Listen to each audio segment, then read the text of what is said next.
अस्सलाम वालेकुम रहमतुल्लाहि व बरकातुहू। मैं हूँ जुनैद सईद और आप देख रहे हैं बड़ा इंग्लिश चैनल। ये आपका अपना प्यारा चैनल है। आज हम बात करेंगे कि हम इंग्लिश टेक्स्ट को हम कैसे कन्वर्ट कर सकते हैं अपनी हिंदी भाषा में या उर्दू भाषा में। वर्ड टू वर्ड कोशिश करेंगे और ये भी देखेंगे कि हम वर्ड्स को आपस में कैसे ब्रेक करते हैं, यानी कैसे तोड़ते हैं, उनको कैसे डिवाइड करते हैं और फिर ट्रांसलेशन करते टाइम कैसे जोड़ते भी हैं। तो आइए बगैर किसी देरी के शुरू करते हैं। देखिए, हमारा एक चैप्टर है, चैप्टर का टाइटल है वंडरफुल वेस्ट। ठीक है ना। वंडरफुल का क्या मतलब होता है और वेस्ट का क्या मतलब होता है, अब सब जानते हैं। वंडरफुल का मतलब होता है हैरान कुन। वहाँ पर आप लिख लेंगे हैरान कुन, हिंदी में भी लिख सकते हैं आप हैरान कुन, यानी सरप्राइजिंग। और वेस्ट का मतलब होता है ज़ाय शुदा चीज़, यानी जो चीज़ ज़ाय हो, जो वेस्ट हो, नष्ट हो। क्या हो? जो नष्ट हो। ठीक है। तो वंडरफुल का मतलब होता है हैरान कुन और वेस्ट का मतलब होता है जो चीज़ ज़ाय शुदा हो। तो मतलब हुआ वंडरफुल वेस्ट, हैरान कर देने वाली वेस्ट चीज़। Waste can be quite useful, आगे लिखा हुआ है waste can be quite useful, यानी ज़ाय शुदा चीज़ कैन बी हो सकती है, बन सकती है, क्वाइट पूरी तरह से, यूज़फुल मुफीद, यानी ज़ाय शुदा चीज़ पूरी तरह से मुफीद बन सकती है, यूज़फुल बन सकती है। वेस्ट का मतलब होता है कोई ऐसी चीज़ जो किसी काम की ना हो, जिसको डस्टबिन में फेंक दिया गया हो, जैसे सब्जियों के छिलके, फ्रूट्स के छिलके, कोई ऐसी चीज़ जिसकी इंक ख़त्म हो जाए, ऐसा पेन, ये सब वेस्ट में आता है, जो इंसान की किसी काम का ना हो। तो यहाँ पे लिखा हुआ है कि waste can be quite useful, के ज़ाय शुदा चीज़ एक पूरी तरह से बेहतरीन, यानी बेहतरीन तरीके से, बेहतर तरीके से यूज़फुल हो सकती है, मुफीद हो सकती है। यूज़फुल मीन्स मुफीद। आगे लिखा हुआ है फाइंड आउट, तलाश कीजिए, फॉर योर सेल्फ, अपनी तरफ से ही, यानी खुद, अपनी तरफ से, खुद से तलाश कीजिए, फ्रॉम दिस स्टोरी, इस स्टोरी से, यानी इस कहानी में आपको कुछ ऐसा बताया गया है कि जिससे आप ये सीख सकते हैं कि हम एक वेस्ट चीज़ को, एक ज़ाय शुदा चीज़ को कैसे इस्तेमाल में ला सकते हैं। तो आइए कहानी को आगे बढ़ाते हैं। आगे बढ़ने से पहले आपसे रिक्वेस्ट करूंगा कि अगर आप हमारे इस चैनल को अच्छा पसंद करते हैं और आपसे इस चैनल से आपको कोई बेनिफिट मिलता है, तो आप चैनल को सब्सक्राइब करके बेल आइकॉन भी प्रेस कर सकते हैं, ताकि आपको नोटिफिकेशन इमीडिएटली मिलता रहे। आइए, वंस, वंस का मतलब होता है एक बार, यानी एक बार की बात है। इसी को आप अरबी में बोल देते हैं मर्रतन। ठीक है ना, इसी को बोल देते हैं आप मर्रतन, यानी एक समय की बात है। द महाराजा ऑफ त्रावणकोर, ठीक है ना। त्रावणकोर ये एक जगह का नाम है, ये केरला के अंदर है, और ये एक प्रॉपर नाउन है। प्रॉपर नाउन के बारे में आपको बताया था कि किसी खास जगह, सिटी, शहर, किसी इंसान या किसी भी स्पेशल चीज़ के नाम को प्रॉपर नाउन बोलते हैं, और वो हमेशा कैपिटल लेटर से लिखा जाता है। तो Maharaja of Travancore order a grand dinner in his palace. In the afternoon before the dinner, the Maharaja entered the kitchen to serve the dishes that had been prepared for the feast. महाराजा कहाँ के? त्रावणकोर के। त्रावणकोर के महाराजा ने ऑर्डर किया, ये second form है यहाँ पर, ऑर्डर की, और इसका मतलब होता है हुक्म नाफिज करना, आज्ञा नाफिज करना, कोई हुक्म देना। तो त्रावणकोर के महाराजा ने हुक्म दिया किस चीज का? अ ग्रैंड डिनर, शाम के खाने की पार्टी के ऑर्गेनाइज करने का। ऑर्गेनाइज का मतलब होता है मुनआकिद करना। ऑर्गेनाइज मीन्स मुनआकिद करना, ठीक है ना। ऑर्गेनाइज करना, मुनआकिद करना। तो क्या है कि महाराजा त्रावणकोर के महाराजा ने हुक्म नाफिज किया, एक बड़ी महफिल, ग्रैंड का मतलब होता है बड़ा, और डिनर का मतलब होता है शाम का खाना। तो बड़े यानी अजीम उशान, एक बड़ी शाम की महफिल को ऑर्गेनाइज करने का हुक्म दिया, इन हिज पैलेस, अपने महल में। पैलेस का मतलब महल। इन द आफ्टरनून, दोपहर के समय। बिफोर द डिनर, शाम के खाने से पहले। बिफोर मीन्स पहले, डिनर मीन्स शाम का खाना।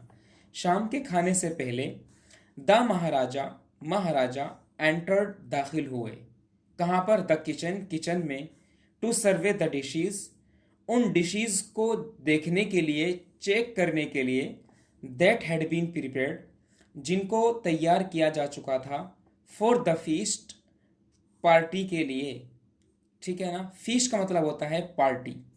डिशेज जो खाने की चीज़ें तैयार होती हैं, सर्वे मीन्स चेक करना, और ये एंटर, एंटर मीन्स दाखिल होना, उसी की सेकेंड फॉर्म है, ठीक है ना।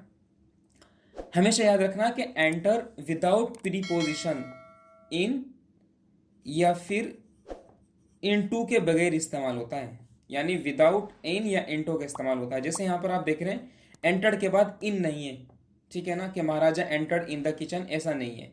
जैसे अरबी में दखला बगैर फ़ी के इस्तेमाल होता है, इसी तरह से यहाँ पर भी एंटर बगैर इन के इस्तेमाल होता है। तो the Maharaja entered the kitchen, Maharaja kitchen में दाखिल हो गए। To survey the dishes, dishes को चेक करने के लिए, उन डिशेज को दैट हैड बीन प्रिपेयर्ड जिनको तैयार किया जा चुका था। ये मजहूल है और ये आपको मैंने पढ़ाया था, ये पास्ट परफेक्ट पैसिव वॉइस है। प्रिपेयर का मतलब होता है तैयार करना, जो तैयार की जा चुकी थी फॉर द फीस्ट पार्टी के लिए। उसके बाद महाराजा ने क्वेश्चन किया, what are you going to do with those vegetable scraps. What are you going to do, आप क्या करने जा रहे हैं, विद दोज वेजिटेबल स्क्रैप्स, उन सब्जियों के छिलकों के साथ। स्क्रैप का मतलब होता है छिलके, कोई भी ऐसी चीज़ जिनको छील दिया गया हो। अगर आप इसको PES के साथ पढ़ेंगे तो इसका मतलब बन जाएगा खुरच, यानी जिस्म में, बॉडी में कहीं भी कोई खुरच लग जाती है, ठीक है ना, जिस्म छिल जाता है, उसको फिर स्क्रैप्स, फिर PES के साथ पढ़ते हैं। अगर विदाउट ई पढ़ रहे हैं, यानी ई के बगैर पढ़ रहे हैं, इसका मतलब बन जाता है छिलके। वेजिटेबल्स में सब्जी। तो बादशाह ने यानी महाराजा ने सवाल किया कि what are you going to do with those vegetable scraps, कि आप सब्जियों के उन छिलकों के साथ क्या करने जा रहे हैं। उसके बाद है ही आस्क्ड द कुक, उसने बावर्ची से पूछा। कुक का मतलब होता है the person who कुक्स the food, who prepares the food, जो खाना तैयार करता है, बावर्ची। ही आस्क, उसने पूछा है, नहीं महाराजा ने पूछा। ही का मतलब यहाँ पर है, ये प्रोनाउन है जो कि रिटर्न कर रही है महाराजा की तरफ। तो उन्होंने कुक से पूछा, कैसे, पॉइंटिंग, इशारा करते हुए, ठीक है ना। पॉइंट का मतलब होता है इशारा करना, इशारा करते हुए कहाँ पर, to the basket of scraps, छिलकों की टोकरी की तरफ। बास्केट मीन्स टोकरी, बास्केट मीन्स टोकरी। और एक वर्ड होता है बकेट, बकेट का मतलब होता है बाल्टी, और बास्केट मीन्स टोकरी। पॉइंटिंग इशारा करना, तो इशारा करते हुए टोकरी की तरफ, किस चीज़ के, छिलकों की, छिलकों की टोकरी की तरफ इशारा करते हुए, नियर द कुक, जो कुक के पास में ही थी। नियर मीन्स पास में ही थी, नज़दीक में ही थी, और कुक मीन्स खाना बनाने वाला। द कुक रिप्लाइड, खाना बनाने वाले ने जवाब दिया। क्या जवाब दिया, कि दे आर वेस्ट, कि श्रीमान, मोहतरम, दे आर वेस्ट, वो ज़ाय शुदा चीज़ हैं, वो वेस्ट है, वो किसी काम की नहीं। We will throw them away, we will throw, we will throw them away, throw, throw, throw means फेंकना। We will throw them away, हम उनको दूर फेंक देंगे। थ्रो देम, हम उनको फेंक देंगे, अवे, दूर। बादशाह ने कहा, you can not waste all these bits, you can not waste, आप ज़ाय नहीं कर सकते हैं। यू कैन नॉट वेस्ट, आप ज़ाय नहीं कर सकते हैं। ऑल दीज बिट्स, इन सभी टुकड़ों को। बिट का मतलब होता है टुकड़े। एंड पीसीज ऑफ वेजिटेबल्स, और सब्जियों के इन टुकड़ों और इन जर्रात को, इन छिलकों को आप ज़ाय नहीं कर सकते हैं। और उसके बाद हुक्म दिया कि फाइंड अवे, फाइंड मीन्स तलाश करना, अवे रास्ता यानी कोई हल, टू के लिए, यूज़ इस्तेमाल करना, देम उनको यानी वेजिटेबल स्क्रैप्स यानी सब्जी के छिलकों को। और बादशाह ने कहा कि कोई ऐसा रास्ता निकाल लीजिए कि जिससे आप उनको इस्तेमाल कर सकें, यानी उनको इस्तेमाल करने का कोई रास्ता निकाल लीजिए, कोई तरीका निकाल लीजिए। द महाराजा कमांडेड, महाराजा ने कमांड किया यानी हुक्म दिया। कमांड का मतलब होता है हुक्म देना। अगर आप यहाँ इसका डी ख़त्म करके इसके लास्ट में आर लगा देते हैं, इसका मतलब बन जाएगा कमांडर, और कमांडर का मतलब होता है हुक्म देने वाला, ठीक है ना। महाराजा कमांडेड, महाराजा ने हुक्म दिया। स्टनली, स्टनली मीन्स सख्ती से, जिसको आप बोल देते हैं अरबी में बिकसवतिन, बिकसवतिन यानी सख्ती से, स्ट्रिक्टली। महाराजा ने बहुत सख्ती से हुक्म दिया। एंड वॉकड अवे, और वहां से चले गए, ठीक है। The cook was in a fix and kept staring at the vegetable scraps for some time. The cook बावर्ची वॉज इन फिक्स वहीं खड़ा का खड़ा रह गया। फिक्स का मतलब यहाँ पर बिल्कुल फिक्स हो गया, बिल्कुल रिजिड। रिजिड का मतलब होता है बिल्कुल जमा हुआ रह जाना। RIGID rigid. रिजिड मीन्स बिल्कुल एक बिल्कुल जम करके खड़ा हो जाना। तो the cook was in fix यानी कुक बिल्कुल जम करके खड़ा हो गया। एंड केप्ट स्टेयरिंग और देखता रहा। देखिए स्टेयर का मतलब होता है STARE। स्टेयर का मतलब होता है आंख फाड़ करके देखना, घूर करके देखना। एंड केप्ट का मतलब होता है रखना, और स्टेयरिंग ING फॉर्म है। जब केप्ट इस्तेमाल करते हैं ING फॉर्म के साथ तो मतलब बन जाता है करता रहा।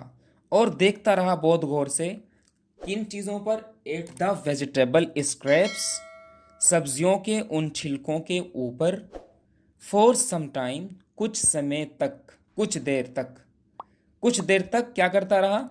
उन सब्जियों के छिलकों को देखता रहा, सब्जियों के उन छिलकों को देखता रहा।